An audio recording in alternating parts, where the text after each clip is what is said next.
perawatan. Jadi setan. Oh, kembalikan tubuhku.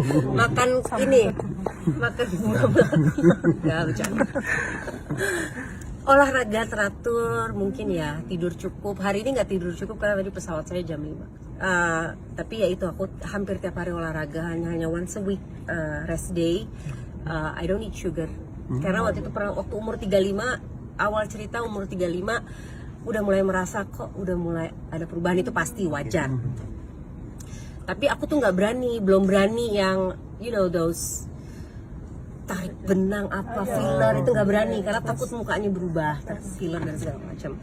Apa ya, baca-baca, mempelajari, katanya kalau kita cut sugar itu bikin kita aging lebih cepat, bukan hanya dari luar tapi dari dalam juga, organ-organ tubuh kita dan segala macam. Jadi aku udah cut sugar, tidak makan gula hampir 2 tahun sekarang, 1,5 tahun gitu. And ternyata bener gitu, aku ngerasa kulitku lebih kenyal ya, pastinya selain olahraga, tidur cukup, treatment. Sekarang kan banyak klinik-klinik kecantikan, laser, tusuk jarum, akupuntur.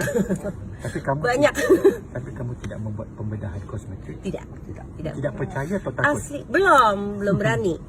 Nggak tahu nanti ya, di umur 55, 60. Sampai masa akan Sampai sekarang belum, tapi tidak menutup kemungkinan. Oke, paham. Teknologi akan makin maju, sehingga dan aku melihat, tidak bohong, kita perempuan kan pasti jadi cari tahu ya, cari tahu gitu.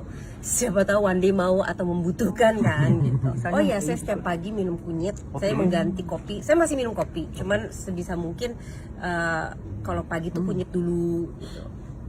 Saya minum jus kunyit.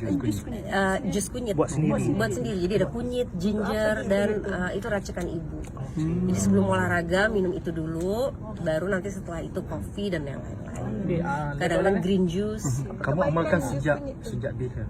Sejak usia berapa, Mbak? Kalau olahraga udah dari sesialum, makanya aku bilang, Kak, kayak anak-anak aku tuh, my friends at school said you look like a vampire, nggak tua-tua gitu nah ya itu. Jadi ya di situ aku bisa menjadi inspirasi, dan aku bilang, if you want to be like this, you don't get it just like that, but you have to work hard on it. Dari makanan, pikiran harus kita jaga, harus sehat lah gitu. Jadi bukan mau awet muda, tapi sebenarnya lebih utama kepingin sehat, supaya nanti pas anak-anakku punya anak, I can still be masih aktif gitu, bisa main sama mereka, nggak cuma duduk lihat dari jauh.